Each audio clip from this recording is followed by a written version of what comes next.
Hello, everybody. Welcome back. It's the ninth. I gotta check these days. It's the ninth day. I'll be right back in a moment here. We got a great show for everybody tonight. We changed our show format. We're now the daily geothermal and radioactive news and versus radioactive news and Fukushima horror show. It's a bit of a mouthful. I'll be right back.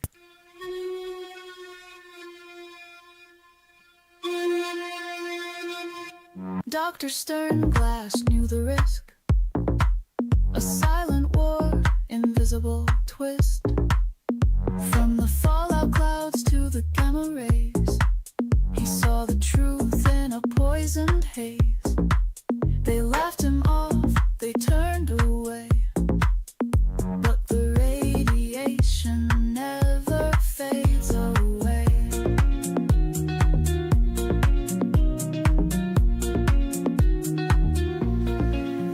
Dr. Sternglass, can you hear us now? We ignored the warnings, don't know how. We breathe it in, it's in the breeze. The slow decay brings us to our knees. In the quiet towns where secrets seep, the silent burn beneath our feet. Sternglass warned as the world moved on. I'm Dana, by the way. The danger's drawn. Call in at 709 The truth he spoke, buried deep, as fallout spreads while the children sleeps away. Dr. Sternglass, can you hear us now? We ignored the warning. There we go. Let's get It's it in the right. breeze. The slow decay Lots brings us to our of knees. cool stuff for you From tonight, too. Chernobyl's dust to Fukushima's tide. Don't forget to do a bit of clicking for me. Give it a click. Yeah, I know it's YouTube, but The soil turned black. it's a good way of protesting and support me. Keep pushing, won't look back. Yeah, I know what you're saying. You're not the Hulk, Dana. Cancer spreads. You're not a superhero, Dana. You don't got a cape. Instead. I know. I'm looking for justice. You can't feel it, can't see As the nuclear industry is under back but Sternglass these days. knew it's our turn. Radiation crawling through the land while they cash in with Tonight. bloodstained hands. It's in the Shut rain, cold tonight. it's in the sea, it's creeping. We have 3 people on our show that we've been doing for over a decade. They don't like my show tonight, I can tell you that much. Would you rather have 8 million species like whales and birds and bees and insects and puppies and kids and trees and plants and animals and phytoplankton and everything else? Because when you look at nuclear kills everything eventually. You don't need a nuclear accident. It's just the fuel pools that are hemorrhaging into your environment. Environment will eventually kill everything. Geothermal versus nuclear. I know what you're saying. Well, geothermal is it's nobody wants that. It's too clean, Dana. It's too green. It's too cheap to meter. Why would you want stuff like that? Geothermal is the perfect small modular reactor, so to speak. It's better than any small modular reactor. Think of a geothermal like the geothermal to your left. It's like an oil well. It looks like an oil well where they're drilling for oil and they're going to pump oil until they get all the oil out of it and they'll move the drilling rig somewhere else, right? Well, these rigs stay there forever and ever and ever and ever. It's like printing money. Once you make the geothermal, you're printing money. Nuclear is just a stupid, idiotic money pit. Each nuclear plant is going to spend $100 million just on maintenance. It needs 2 gas and oil and coal plants, large ones, to build it, to run it, and to decommission it. Geothermal is just plug and play. Drill a hole, tap in, have a nice day. Next town, conquer the planet. This company, and we got a few stories to come up. Now, every day we're going to cover geothermal. We're going to compare it to small modular reactors, the micro reactors, and all the other stupid disease factories that they're talking about. Energy company sets out on a multi-million-dollar project to tap into hot rocks deep underground, ready to play a defining role. You want to read that story? So in 2028, they'll have a geothermal site with 500 megawatts. That's bigger than a small modular 300 megawatt massive reactors Canada's are building. Canada's going to build a 300 megawatt reactor. It's going to cost $5 billion. You can probably build at least 2 or 3 of the 500 megawatts for the same prices of geothermal. And eventually the site will be permitted to host a total of 2 gigawatts. So by 2035, they'll be no longer able to deny it. So we know the nuclear industry is panicking, right? That's why they're doing the things they're doing, right? They're claiming they got small modular reactors and they don't. They're claiming they're going to have fusion, they won't. Why would you when you got geothermal? Why waste our one shot at the future that's destroyed? You know, our future is destroyed by the nuclear industry, so why would you want to have a nuclear renaissance per se, right? But it's a really interesting thing, because when you drill for oil, you got to pump the oil up, you got to transport it all over the place before you can turn it into energy, right? Whereas with a geothermal, it's the same drilling rigs.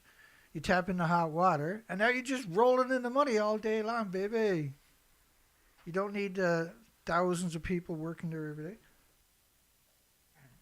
which means cheaper electricity by a large scale.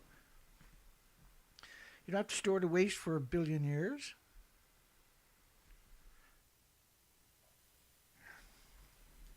Hang on.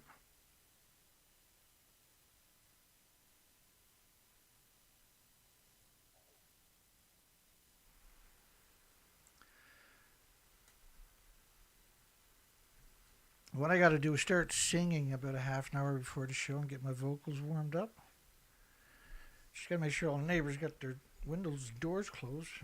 Don't want to have everybody hate me. Geothermal, like you say, in 2028, the small modular reactor here in Canada won't even be started. And they'll have 500 megawatts. You've seen a flood of geothermal. Let's get into the nuclear. Nuclear is just what? And the only way nuclear can exist is by perpetual propaganda. Right? They got to roll out endless. And that's why I'm doing these shows every day, because we challenge the propaganda.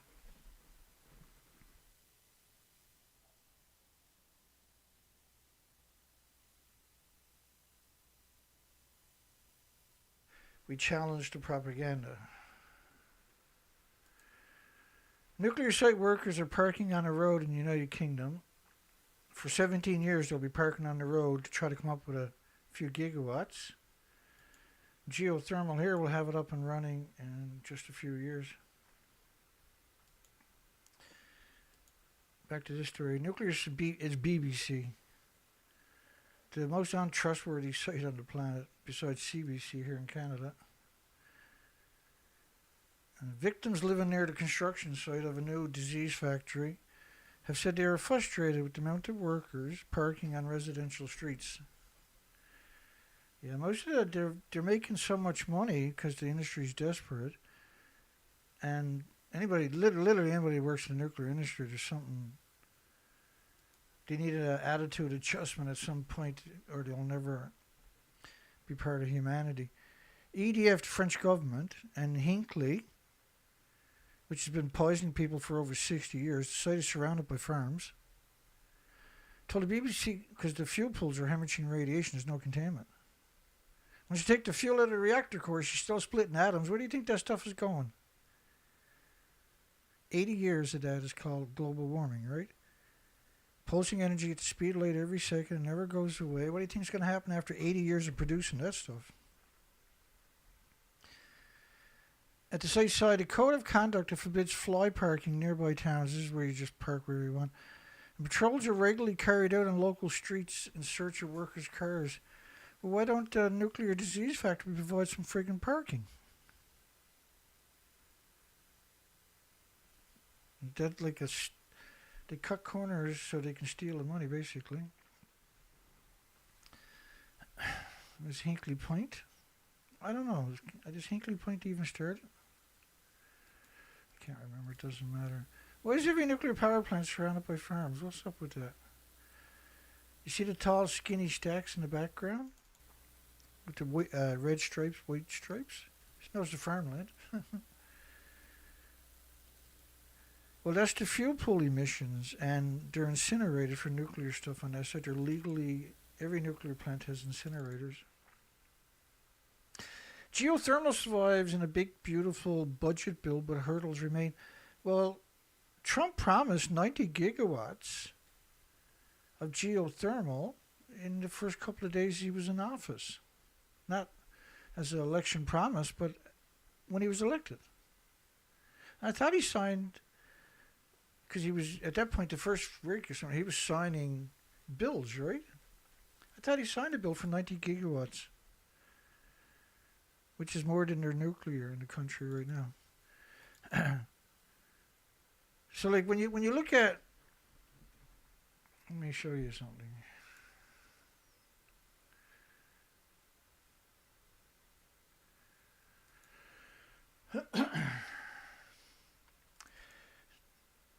Was out on looking for whales twice today. I went out early this morning and ran in the heavy chemtrails. And the difference between fog and chemtrails is really simple. I actually live in a place where you have the Guinness Book of World Records in the 80s and 70s and that. For fog, you get an average of 128 days a year in some places here of fog each year.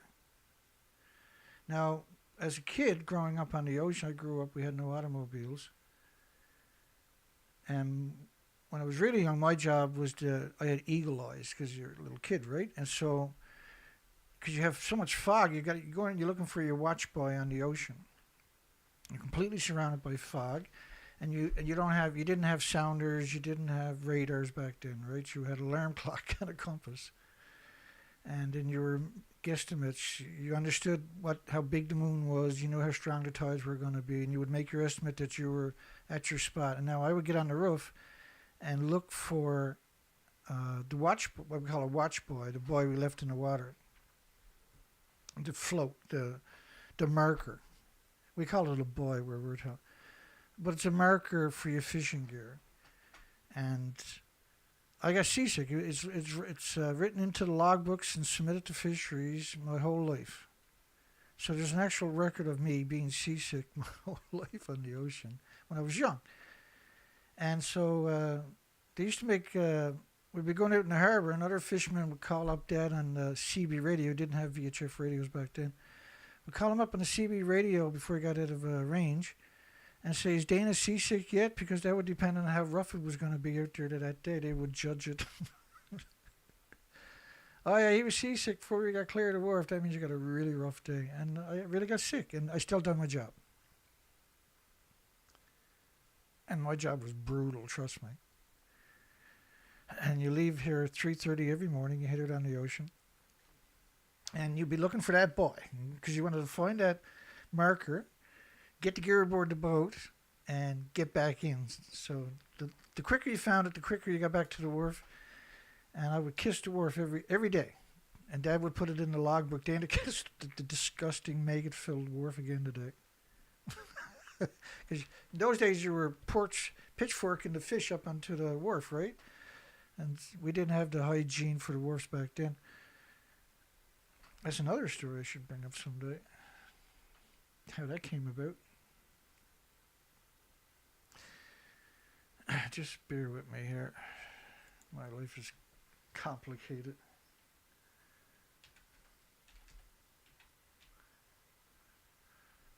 Let me find. I want to find a comparison picture so I can compare nuclear to geothermal, just to give you this hopefully this concept.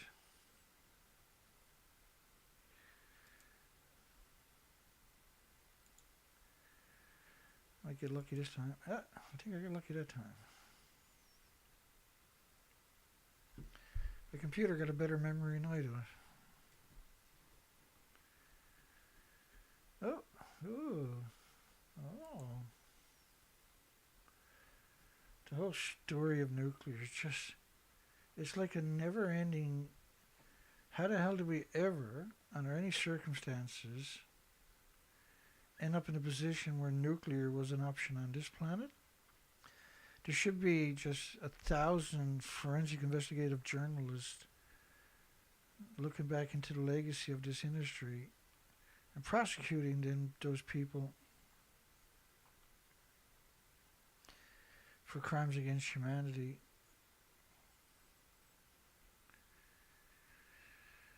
The problem with me is we've been doing this for so long and you gather up so much material. I got one more try. I'm not going to find it. I don't know.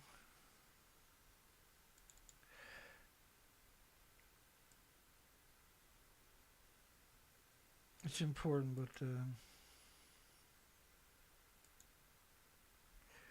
looks like we're going to be denied. And we don't need to use precious farmland for geothermal like nuclear, right? Nuclear can't build anywhere unless it's farmland.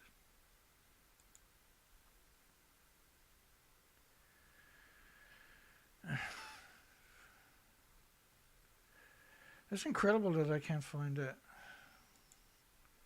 But I want it. It's always right in my face. So if you get geothermal, you don't have to worry about stuff like this. Plutonium from Sellafield in all the children's teeth in the country. Tax credits for geothermal plants is in the big, beautiful bill, as well as battery storage. Like, battery storage is the biggest fraud imaginable. The idea of battery storage, because there's so many other, like lava rocks will hold 700 degree Fahrenheit or 3,000 degree Fahrenheit temperatures for months. Sand will hold 700 degree Fahrenheit temperatures for months. So there's other solutions, right? Batteries is, why would you use batteries? You just had a big multi-gigawatt storage facility of batteries catch fire and pollute thousands and thousands of people's homes and cities and communities. The sector has attracted a lot of attention in recent years. That's just the most bizarre statement. Why would geothermal just get some attention in recent years? It's the perfect solution. The sector has attracted a lot of attention in recent years because it can provide carbon-free power around the clock. What? I never heard that before. What is this stuff? Solar and wind can't do that. Well, you would take solar and wind and you would store the energy with it in batteries, not batteries, in sand or lava rocks, or there's compressed air storage where you just compress air into big mine shafts. And there's those big windmills, those massive windmills, $300,000 windmills. And you can buy them where all you do is compress air. And this technology has already been proof of concept over and over and over. And it's not a hard concept to wrap your mind around anyway, even if it didn't exist, but it does. Why would you look at batteries? Technological advances are making it possible to deploy geothermal in places conventional plants can't go. Like quasi-electric is just going to melt the rocks, atomize the rocks, so to speak. And there's another company that is using 25,000 pound pneumatic water jets just to slice the rocks ahead of the drill. And so you got 25,000 pounds per square inch water jets slicing the rocks. You can imagine how effective that's going to be. Really good. the rocks can't withstand 5,000, let alone 25,000. So it'll just destroy the rocks. But then they're going to use a pneumatic hammer right behind that to pulverize it even better, turn it literally into dust at this stage. And then at the same time, the water will get sucked back up and it'll have all that sediment, which was rocks originally. And then the drill bit is right behind that to make it nice and wide and symmetrical. And so you can mass produce this technology like bicycles or like generators or whatever. And then any community, right, can just order in their drill system and they can go down as deep as they want. They can get down to 1,000 Fahrenheit temperatures, which is hotter than gas, hotter than coal, hotter than oil, and is leaps and bounds above any technology we're using, so to speak, right, for producing energy. We're looking at 600 or 700 pounds for coal, gas, oil, or nuclear, right? And so you can, with these technologies, and there's many other technologies, if you combine quasi-electric and pneumatic water jets and pneumatic hammers, pneumatic hammers, and you're good to go. Like if your country got behind, if a country said we're going to do this is our future. We're going to get large sections of each of our universities and colleges to work out any issues, and we're going to build the infrastructure to support this industry right away. And within 3 or 4 years, they'll never look back. They're never going to look back. They just cracked the magic code. But I mean, because the wind and the solar is getting, there's so many other ways to do wind besides the spinning. You know, like one of the solar power ideas I thought was a good idea anyway, and hopefully it's good for somebody, was if you had a because we can make artificial Christmas trees. So if you had artificial Christmas trees per se, or artificial trees, and then they were coated in solar power material, we have that technology now too. It has a bigger, so like a panel is a panel. It's got to be facing the sun and everything else, right? It's got to turn on a mechanical. There's a lot of little nuances, not nuances, but there's a lot of crazy stuff to make that work. But if your solar panel was a tree that was able to absorb sunlight, you have a way bigger, because a solar panel like is just a little square, where a tree could be hundreds of square feet instead of just 10 square feet. I know, stupid, Dana. Only small modular reactors can do that, Dana, so stop it. Technological advances make it possible to deploy geothermal in places conventional plants can't go. No, geothermal can go anywhere. You can set it up on the bottom of the ocean, which is probably better because you're closer to the temperatures. But there's many other ways, right, for renewable energies, right? Like water never stops moving. And we do have the technology to capture energy from that movement. And if you didn't take down my other site with 25,800 subscribers that I had for 5 years straight, I never gained one, never lost one, I would already have those videos there to direct you to. I've done entire presentations on just this plethora of renewable options. Some of my best. That might still be over at my BitChute channel, Dana Durnford, Environmentalist Dana Durnford on BitChute. Or it might not, I don't know. I'm going to fight with this again tonight. So I was looking for whales twice today. Till the boat is in the water. And then we'll be out there 10 hours a day, 12 hours a day. We want to get, I got underwater cameras too, right? So we want to get, I'll just show you what I mean by that. We want to get close-ups of these emaciated whales. These beautiful emaciated, starving to death whales. These beautiful emaciated whales. These massive small modular reactors. Hang on. That's not what we're looking for, just here. So that little fish I'm going to pick up there.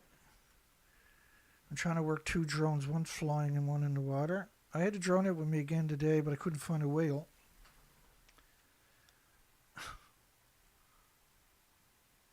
I was desperate. It was a bit windy today, right?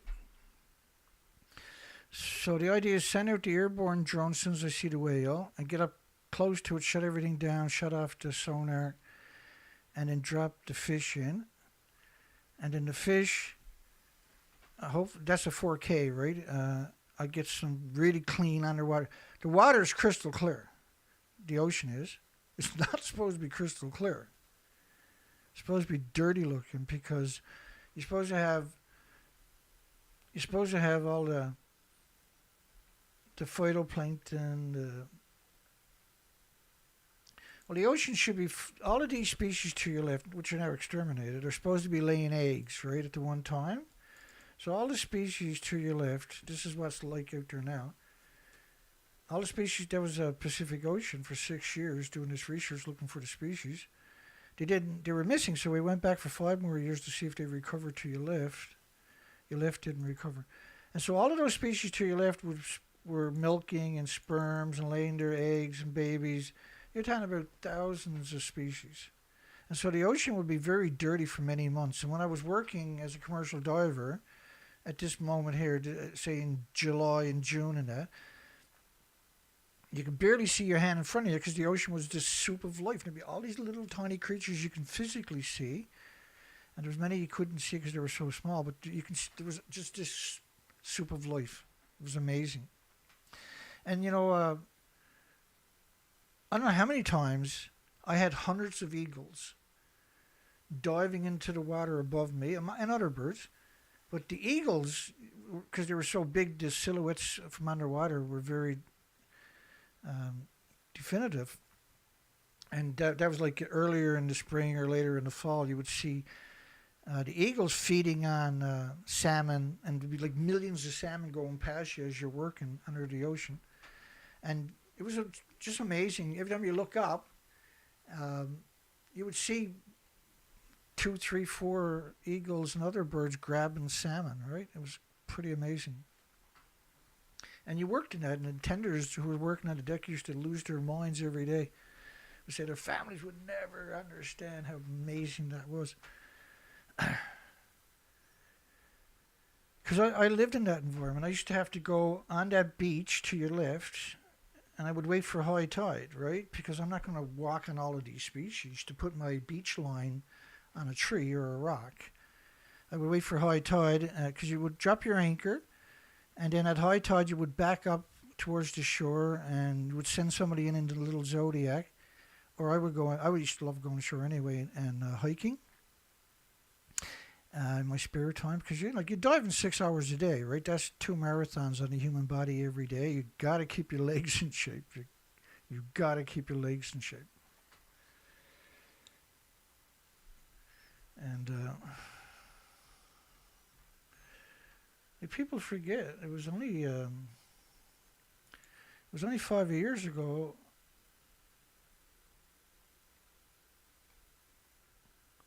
It was only 5 years ago. I was this scrawny little guy, right? And I got poisoned by the nuclear industry. Obesity rates doubled in Japan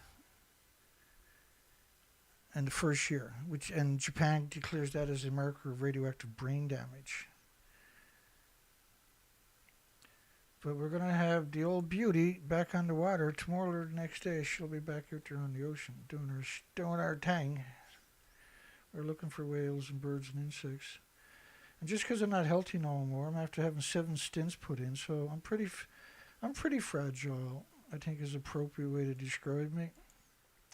I had to learn to walk again and everything, right? I got hurt when I was young, but I did get educated, thank goodness. So tariffs on things like steel and aluminum have increased the cost of drilling equipment, heat exchangers. Well, what happened was the scam, right? The Ukraine-Russia scam, just a typical Russia has always got a genocide going on somewhere throughout history, same as the United States, Britain, and France, right? They always got many conflicts going on. But so what happened with Ukraine and Russia was different because, and I'd done a video. You can it's still on my site here, saying, "Oh shit, here comes inflation like you've never seen before." So the prices of gas, oil, coal, and everything doubled because all the United Nations countries were told to get your resources from somewhere besides Russia, which wasn't possible for most of the countries. We didn't have a supply chain or anything like that. So there was this big the price of everything went skyrocket because they said we're not going to take anything from Russia because they attacked Ukraine, which is absurd. Which is absurd. America goes down, which the French and the British, right, the coalition, and they flattens Afghanistan. 28 million people, millions dead, millions missing, millions in refugee camps, millions unaccounted for, millions of orphans, to get 10,000 Taliban. Russia was there for 10 years to get 10,000 Mujahideen.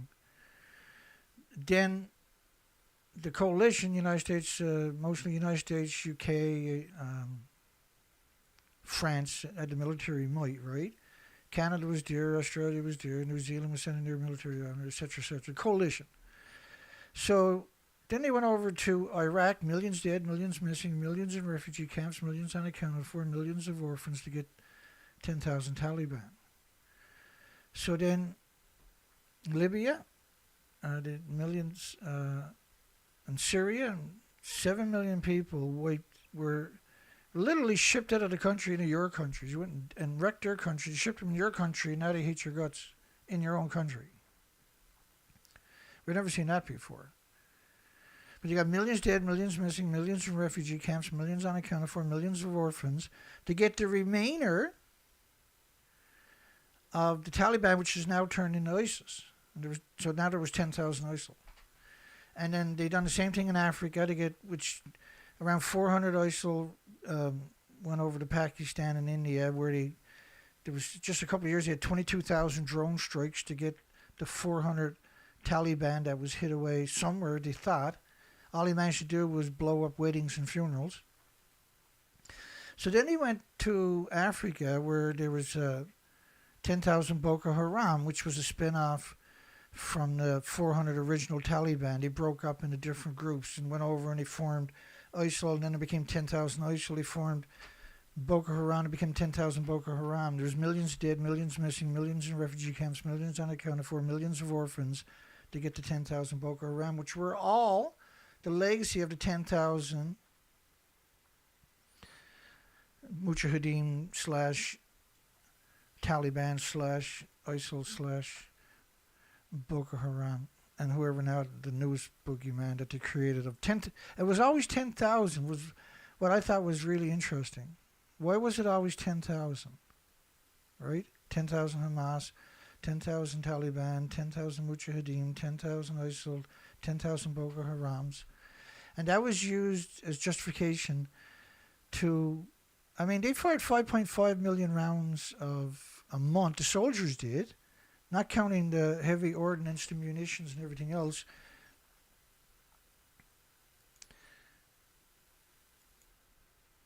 A month to get 10,000 Taliban for 9 years. There was 29,000 rapes a year in the military to get 10,000 Taliban. Tell me that's not crazy. There was 19 soldiers committing suicide a day or something like that after the conflict started to get 10,000 Taliban. These were... Hang on here now.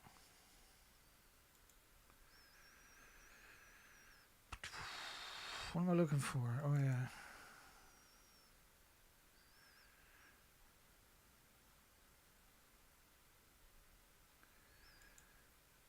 Yeah. Remember Baghdad Bob?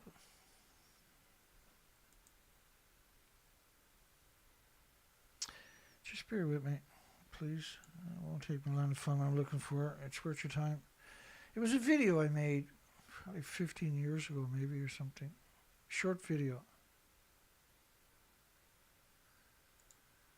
Don't look like I'm going to find it. Let me try one more spot. As if there was just one more spot in my world. I kind of like, I named it, it was all videos. I named it 1A or something, but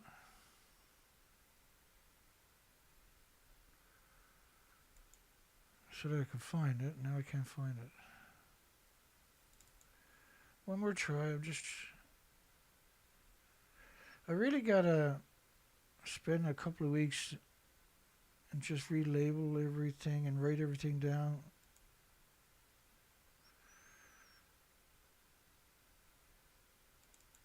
I don't know. One more try. I'm not going to give up yet. And so we create all this carnage. Now, who won the war in Afghanistan and Iraq? Anybody know? It was Monsanto. And you're like, what are you talking about, Dana? Well,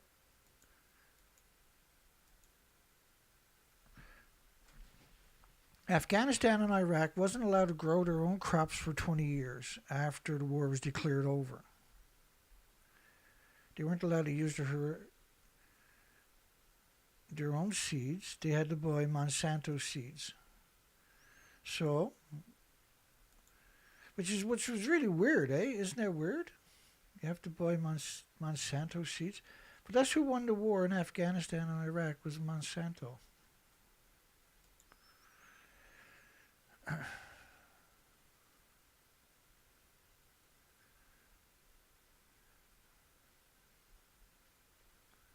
I think everybody should have a collection like I have. Oh, I might get lucky. Nope. If everybody had a collection like I had, the world would be a lot better place. Because, like, when you got a big collection, you always...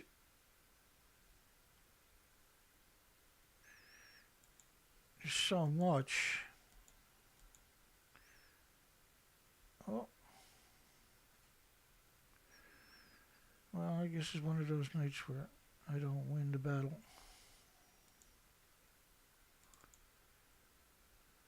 No. They're tortured.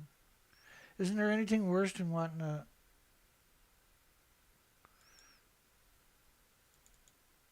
It doesn't make sense. I can't find that. That's the way it is. Let's keep going, I guess. Yeah, I was pretty so burnt out looking for whales. No birds. We're in the middle of the migratory run. There's no birds. Nothing. There's supposed to be 46 million birds here, raising their fledglings. And so when they fly out of here, there's 150 million, 200 million birds. And they shit on everything, man. There's shit everywhere, right? But there's every time you look up in the sky, there's a flock going in this direction or that direction. Because the birds have to be on the go constantly because they're raising their fledglings. And not all of them, but the majority of them are only active in daylight. Like the storm petrels we have here, 3.3 million breeding pairs, and they're missing, but they're nocturnal. But they're the rare... So I failed twice and I didn't get your picture of Sizewell. I'm pathetic, that's what it is. Dana, that is pathetic. You couldn't even find your picture of Sizewell. I'm done with you, Dana. That's it for you, buddy. I don't blame you. You're doing the right thing. That's the right thing to do.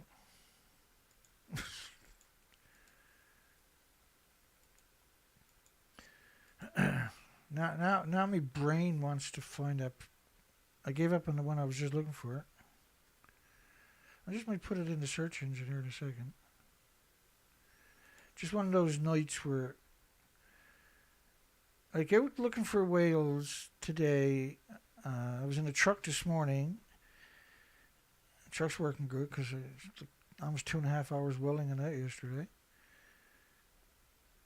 And don't have to worry about that no more for a while.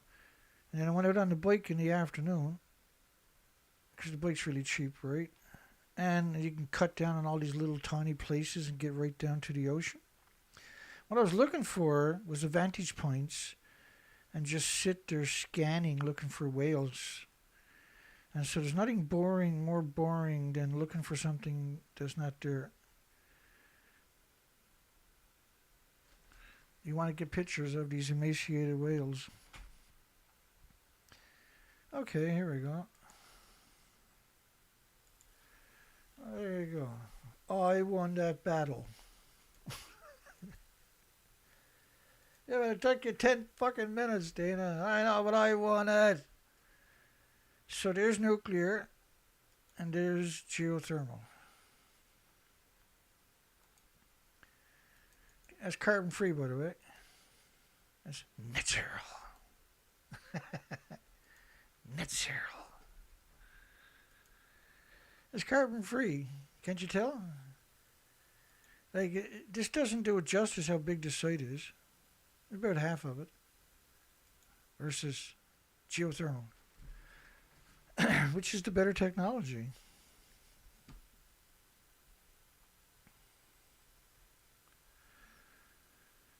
Yeah.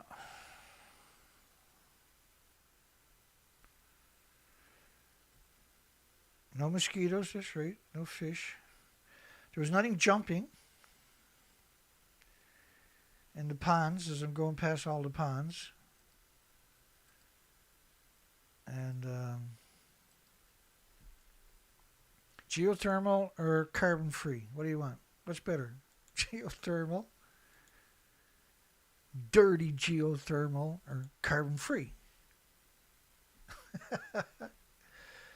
And each reactor there needs 6,450,000 one-ton pickup trucks every 24 hours of water.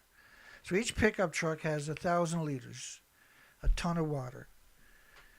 And that's what each reactor has to use is 6.45 million one-ton pickup trucks of water each day. 4,500 one-ton pickup trucks a minute.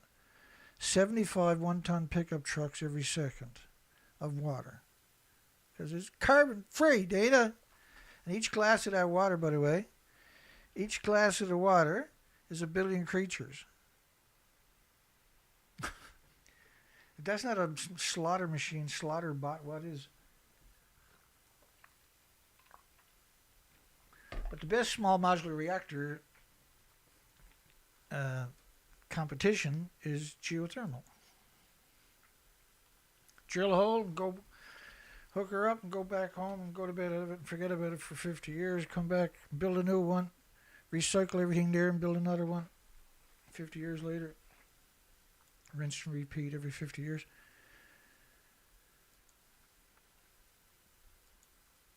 So the increased amount because of Ukraine, because Russia just wrecked Syria. Russia's wrecked all kinds of countries. We've never done nothing. Nothing. We never banned anything. Well, they didn't ban any nuclear fuel from Russia. They banned everything else that you want. They want the nuclear fuel. They didn't ban that. Let me try again. I got one more try. I'm a bit stir crazy at night.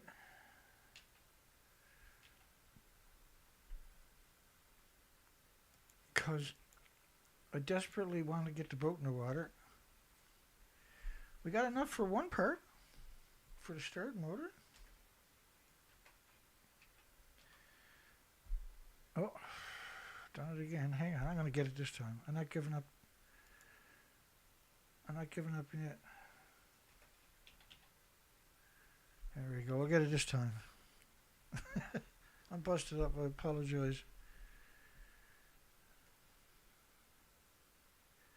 When I'm busted up from a long day, yesterday was a tough day on me too. Oh, no way. That can't be it. 311 and 312. I'll take both of them just in case one of them, because sometimes they're in the wrong formats, and I update it. All right, so I think we're, yeah, one of them wouldn't work, but the other one does. Okay, so this is 3 minutes. This is a real good video. Not because I made it 15 years ago or something. I guess 15 years ago, could be longer. I'm a weirdo because I've been at this for so long. I can't. I don't try to think of it that way, right? I try to think of it as what's important. Why am I here? Like, what do I want my legacy for myself to be? I don't want to look back on my life and say I didn't speak up. And speaking up is apparently the hardest friggin' thing you can do.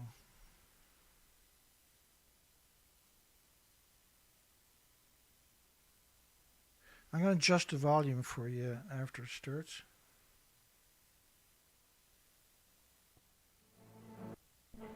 Peace hopes fade in the last hours before the deadline.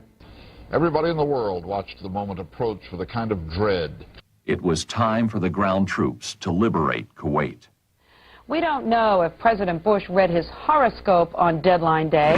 It has to be very difficult to be an Iraqi soldier and sit there night after night, day after day, and endure the pounding that he's taken. We have no argument with the people of Iraq. We struck all day and all night. For the innocents caught in this conflict, I pray for their safety. The coalition averaged one bombing mission per minute. Allied bombing was relentless. It was extremely demoralizing. By the B-52s, the F-16s, the A-10s, in bringing large amounts of munitions to bear against him. Vividly described by one of the POWs, said the airplane that they feared most on the front lines were the A-10s because their accuracy of using the POW's words. Absolutely phenomenal. They never missed. Of course, but we have not heard, I think it's important to stress, one bombing mission per minute. Every minute of the hour. the men and women of CBS News Worldwide are standing by to bring you reliable, responsible, and steady coverage day or night of developments in the Gulf and to do their best to explain them. There, and it happens to be in an area where civilians live. It would still be important, I believe, for the United States to take that out. I hate to interrupt you, General, but there are air raid sirens in Dhahran, Saudi Arabia. That is the largest U.S. base. We're going to go to Bob Simon in Dhahran, Saudi Arabia. Bob? Dan, I don't know how good this audio is, but the siren started about 30 seconds ago. Well, Cheryl, it was almost exactly 2 hours ago when the sirens went off here in Saudi Arabia. Where we are in eastern Saudi Arabia, there was no problem. Let me just size my mask and fit it for a second, just like I always do. Stand by, please. Oh, I'd say... I have to apologize for that. I caught a whiff of something and felt momentarily dizzy. You're more experienced in military affairs than I am. When we are successful, and we will be, we have a real chance at this new world order, an order in which a credible United Nations can use its peacekeeping role to fulfill the promise and vision of the UN's founders.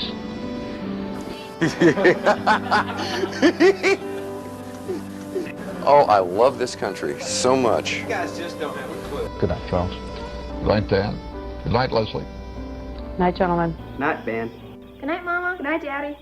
Good night, children. Good night, Daddy. Good night, Elizabeth. Good night, John Boy. Good night, Jim Bob. Good night, Jim Bob. Good night, Jim Bob. What's going on? I was asleep. What's everybody doing? Good night, Good night, Jim Bob. Go to sleep.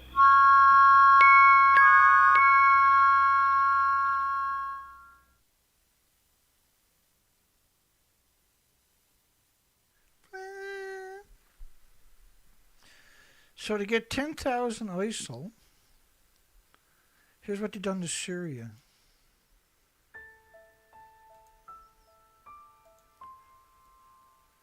They flattened it. They left nothing standing to get 10,000 Everywhere there was 10,000 boogeyman, this is what they do. It's like magic number. Now they're printing bombs with computers. When does it end? They're building robots now that are bombs, chase you around, blow you up. Google former CEO makes them for $400. It'll run you down and blow you up. All that good. Dana bad. So I'm busted up, eh? I'm going to do the same thing tomorrow by the looks of it. Actually, the forecast is supposed to be pretty rough tomorrow.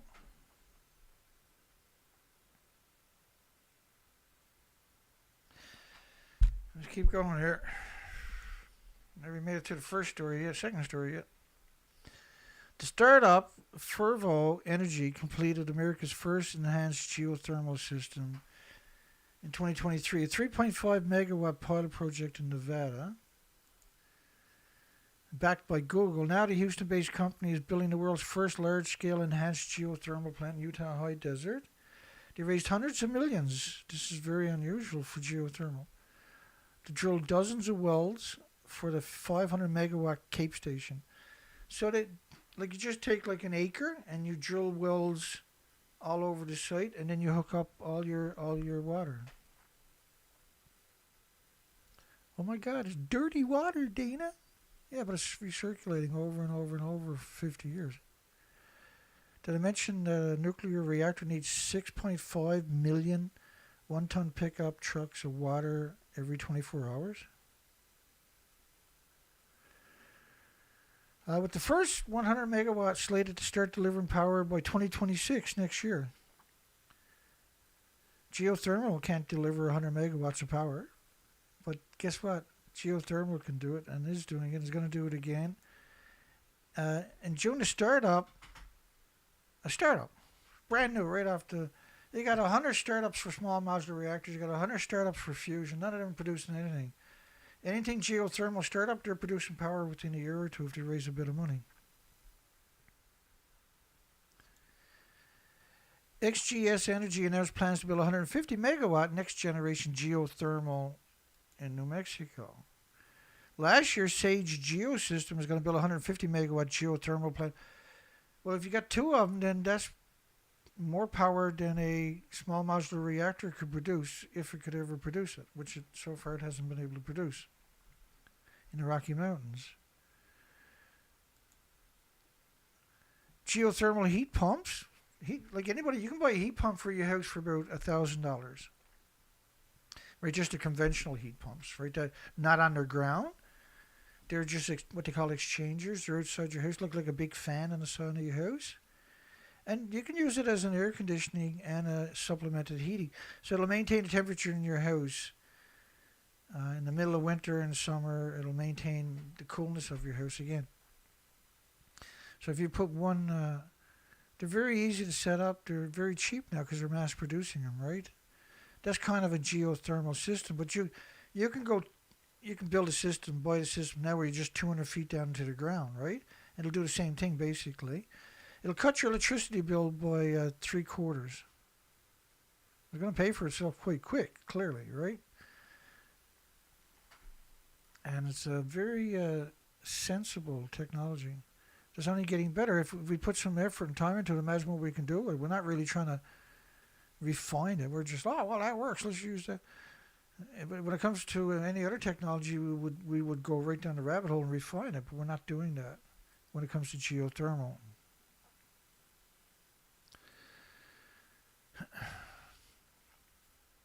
Geothermal heat pumps will lose access to residential tax credits after 2025. Like, why would you do that, though?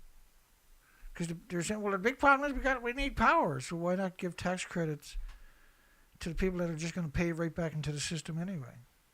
Why would you take that away? Oh, my God. Like, they closed down over 760 or something, wind and solar farms in Ontario, Canada, 2 years ago. Durnford.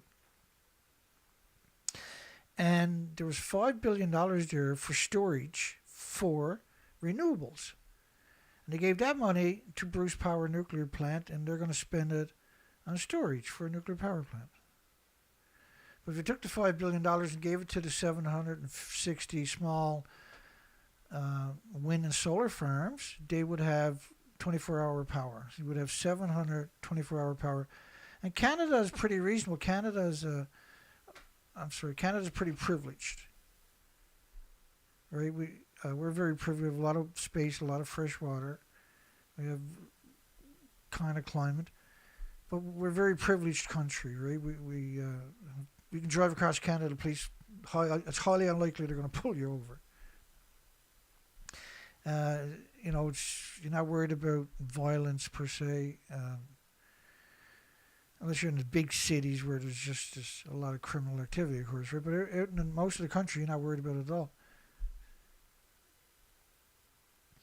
And they closed 760 wind and solar farms because they would have took the money, the $5 billion, and they would have got storage, real storage. They wouldn't have stole the money. They would have got storage.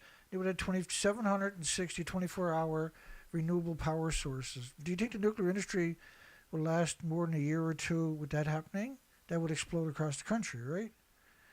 And then you have proof of concept everywhere. And so the nuclear industry took it away, closed all the farms, wind and solar farms, and then the $5 billion for storage for the 760 wind and solar farms was given to Bruce Power. If that's not dirty and rotten and scumbaggery, what is? Like an industry that's capable and that had done that is desperation, but it's also just evil. It's evil to do something like that. That's evil. So now the country is going to be a slave and poisoned by the nuclear industry. There's nothing they can do about it because evil people, the industry has captured the media as the universities and key positions in governments and corporations. With the tax credit, the hypothetical geothermal system could achieve $88 per megawatt, which is competitive with the upper ranges of a fossil fuel gas plant. The upper ranges. In other words, it's not competitive, it blows it away. It's geothermal. So you don't need gas on and coal plants to subsidize it, to make it work or anything like that. It runs on its own energy. It seems like there's a dam that would break if it could be proven that geothermal can produce power anywhere in a range below 3 Mile Island. Another reason why this investment tax credit is so important because it makes it possible to have that dam break. And suddenly you can flood the market with these projects that are giving us critical infrastructures. Like if you went geothermal, if you just said that, if some country just said, "Frig it, we're doing geothermal," within 3 years, you could never convince them to do anything else. They would appreciate it at that point for sure, right? That holy shit, we're going to be free of this trap of expendables for energy all the time. There are dramatically increased drilling speeds and efficiencies in just a handful of years. In the last 4 to 5 years, geothermal techniques, without the help of the government, without the universities, without industry, has still managed to come up with the insane techniques. Imagine if you took it and refined it. If you took 1,000 universities in Canada and said, we want you to crack this final code. There's a contest and everybody gets 2 weeks at Disneyland or something. So every university would have these competitions. We would crack it in 6 months. That'd be the end of it. We'd have it all worked out, and in 10 years down the road, we would look back in humiliation that we had gas, oil, coal, or nuclear. And the word small modular reactors would never be uttered again. You would never hear the words micro-reactors. And the world would have a chance, would have hope. But nuclear, right, because nuclear, you're always taking fuel out, and you got 1,000 fuel pools worldwide where every year you're putting fuel into it. And that every year you got more fuel in the pool, and the fuel is splitting atoms. So every year you got more atoms, anthropogenic man-made atoms, being released directly into the environment. And now 80 years later, our planet is saturated with anthropogenic. You can't go anywhere with a Geiger counter where it's not screaming. That's the worst case scenario. That's the worst thing you could have done. Like my biggest fear, a long time ago and still is, that we'll find another planet with 8 million species on it, and they'll build a reactor there, and 100 years later, there won't be a species left. Because I guarantee you that's what will happen. If we don't stop it here. We got to stop it here. And this is our breakout year. This is the year where we're going to break out. This is the year Fukushima, catastrophic event to the Pacific Oceans and the planet and the ecosystem, is not going to be silenced anymore. And I'm not going to do it through YouTube either. I'm going to force this planet.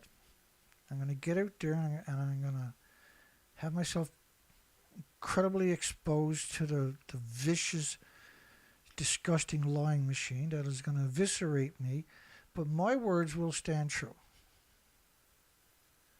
And I can handle anything that they throw at me. I can handle any interview, I can handle any live debate, I can handle any rebuttal. They can't crack the case. We got it. We nail it. We've got it locked down. We're unassailable for truth. In a debate, this industry has zero possibilities of winning. In fact, it'll come out looking like what it is, a despicable, cowardly monster. This is, in the next 2 months, we're going to bring the fight to them. Like they can't even conceive. This is our time, and we're not winning the battle here. We're going to win this battle. I don't give a shit. And I just think that all the attacks, all the insults, all the denigration to my reputation, all the attacks on my reputation, the perpetual attacks on my reputation, has created me.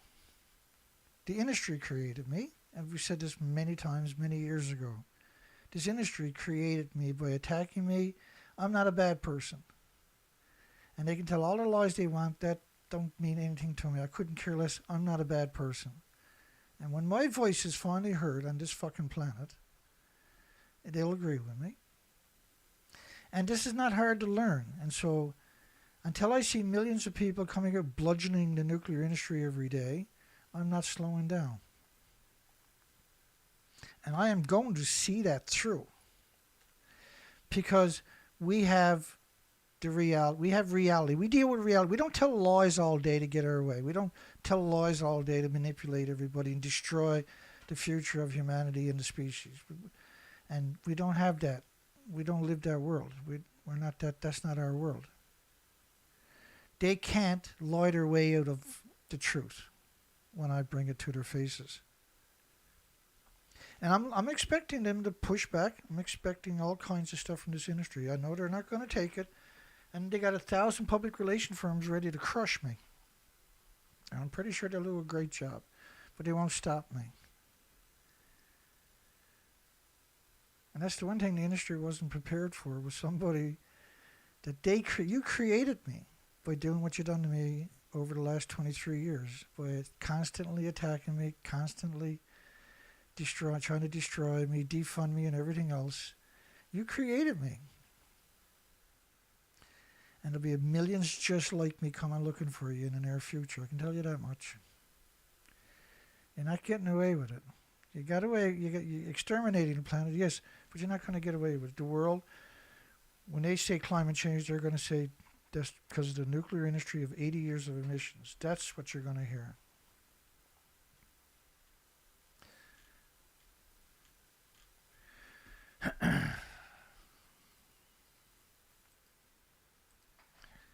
This industry, time has come and gone, and we're not going to sit in silence.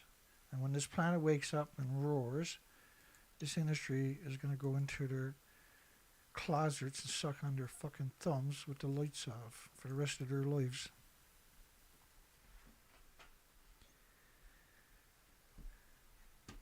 You lit a fire under me, industry, and you shouldn't have done it, and you knew you shouldn't have done it.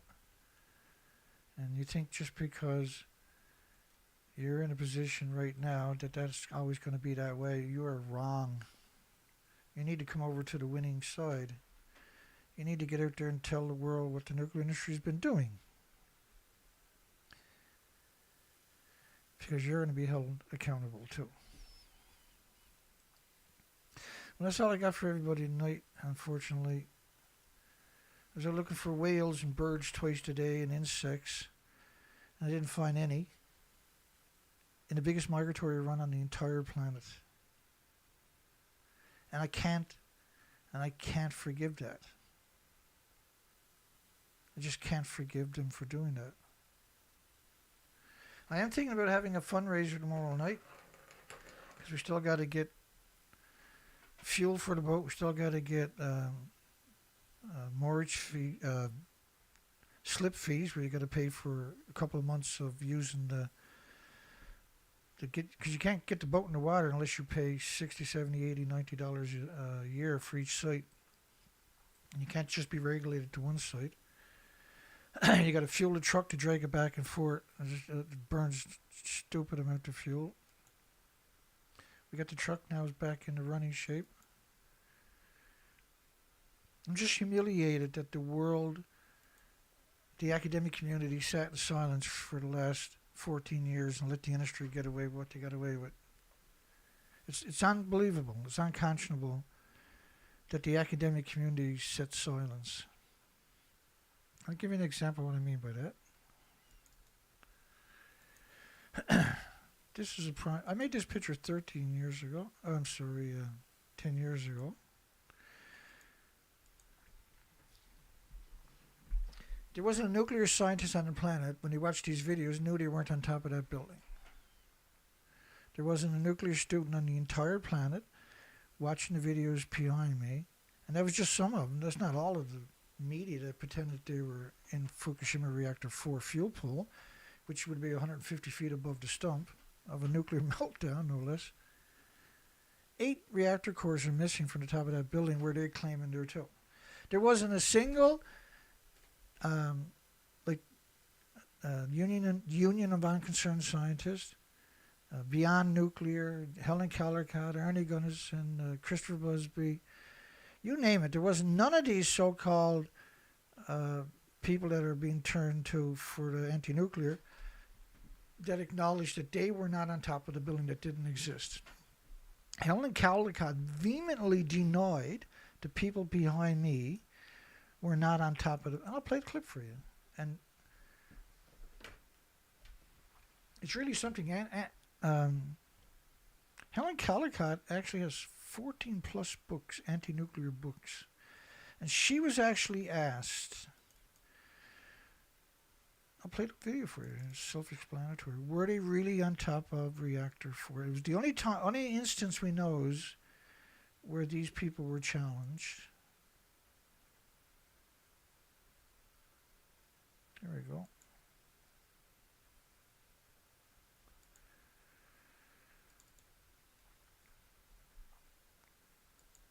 I'm going to adjust the volume.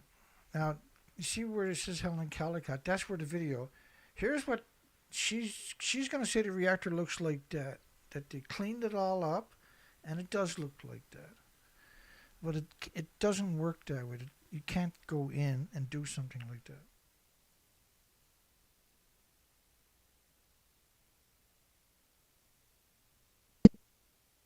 Let me ask you this. You've said that if the spent fuel pool in number 4 collapses, that you would evacuate your family from Boston. Do you think we would ever know the truth of what's going on there? And the reason I ask is because we've seen coverage in the national news media here in the United States from ABC News and others that take video cameras in, saying that they're being given exclusive access to number 4 in the removal of the fuel rods, which is said to have begun. And what we see in the video being shared here in America is a pristine interior building. It doesn't look like a building in which the top blew off in a hydrogen explosion. The Japanese are very tidy people, and they have, by robot control and by human beings, removed the debris from the top of Building 4, and it does look pristine. Let me play that again.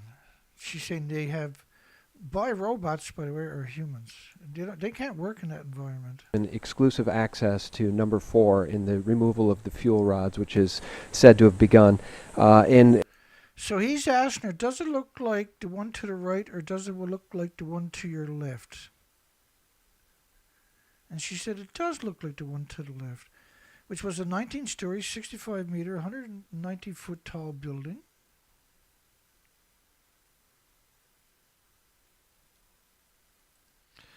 There we go.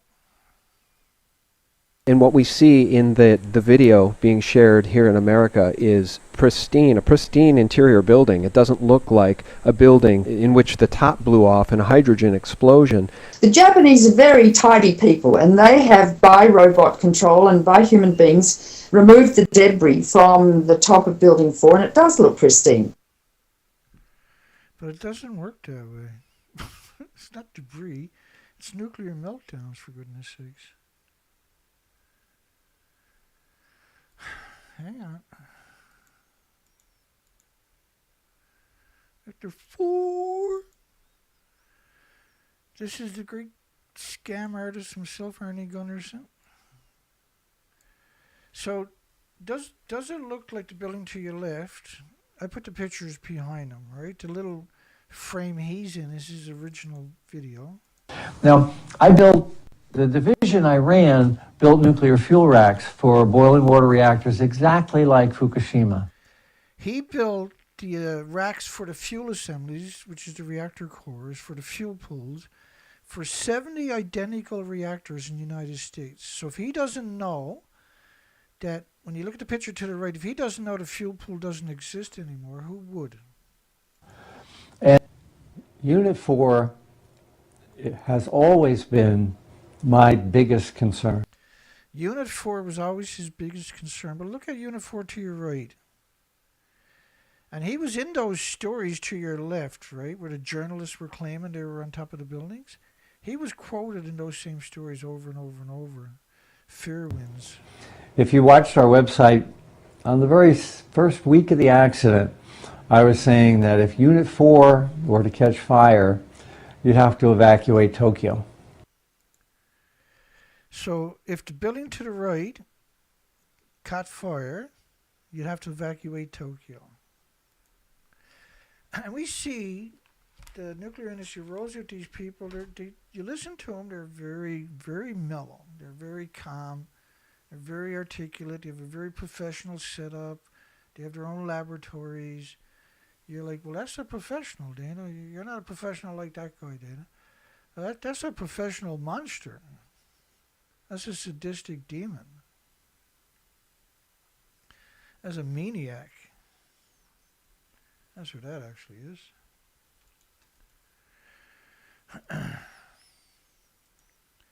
I desperately want to get out on the ocean, get the boat in the water. And once I get a phone call,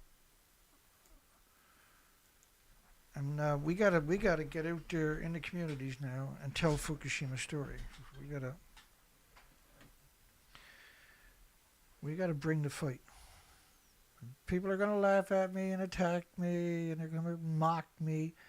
But anybody that watches or listens to my presentation will say, well, actually, Dana supplies an absurd amount of documentation. He's done an absurd amount of work. He's done research for years and years. Species counts on the Pacific Ocean. What did you do again? Oh, that's right, nothing. That's what they ultimately are going to be stuck with. And yes, people, the industry will create, like they've done to me already, where they DOSed my address. They had pictures of my home out on the internet with the address, inciting violence against me, trying to get someone to come and hurt me or kill me or scare me away, intimidate me. It doesn't work that way with me. I'm wired a little bit different. It creates my resolve to push back and educate the population and fight for humanity, because nobody else is willing to fight for humanity. And I think humanity deserves somebody to fight for. The species certainly deserves someone to fight for them. That's why we have that poll tonight. Would you rather have 8 million species, like whales and birds and bees and puppies and everything else, and trees and plants and a beautiful ecosystem, or would you rather have small modular reactor nuclear disease factories? It's not a very difficult question, I don't think. I know it's not.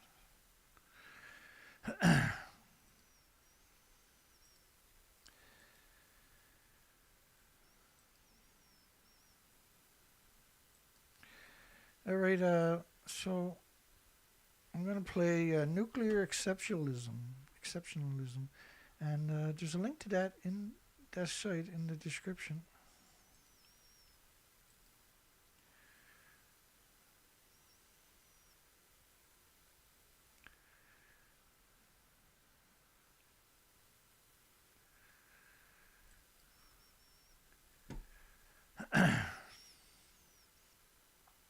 I see everybody. Hopefully tomorrow night there should be pictures. If I can find something tomorrow, I'll take pictures. I took some pictures, but there's nothing to take a picture of. The ocean is clear. The ocean should be really mucky because it should be filled with life, right? The species are all reproducing, so it's not supposed. Crystal clear means the phytoplankton, the zooplankton, everything is gone. The super life is gone. Thanks for everybody. Have a great night. And if you can donate, there's a link in the bottom of my description to PayPal.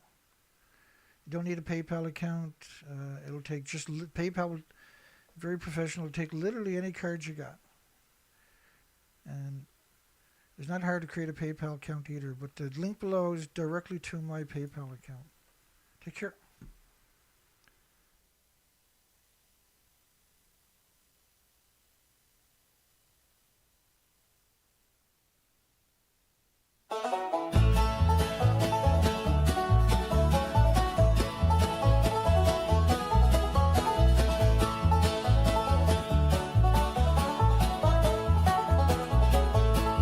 They said it was clean, too cheap to meter. Built the dome, then cooked the beaker. Said the rod was safe as sealed in drums, but left them leaking out of Idaho slums. Hallelujah, being anti-nuclear's not dumb. Hallelujah, being anti-nuclear is fun. Hallelujah, being anti-nuclear has won. Hallelujah, nuclear exceptionalism is done.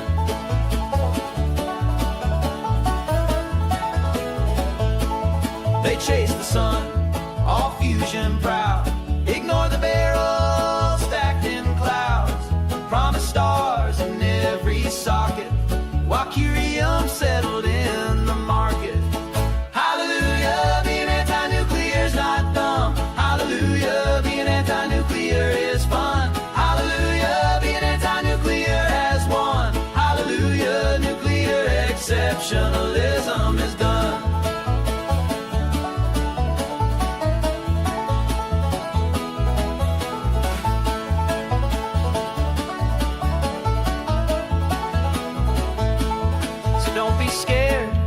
Chart is clean, while whales rolled up beside the submarine. Blame the algae, blame the rain, but never trace the gamma chain. Hallelujah, being anti-nuclear's not dumb. Hallelujah, being anti-nuclear is fun. Hallelujah, being anti-nuclear has won. Hallelujah, nuclear exceptionalism is done. Now the rods are rusting, the record spins. Mama warned them, too many sins. Keep your sun, keep your lab coat pride, till you fix the waste you tried to hide.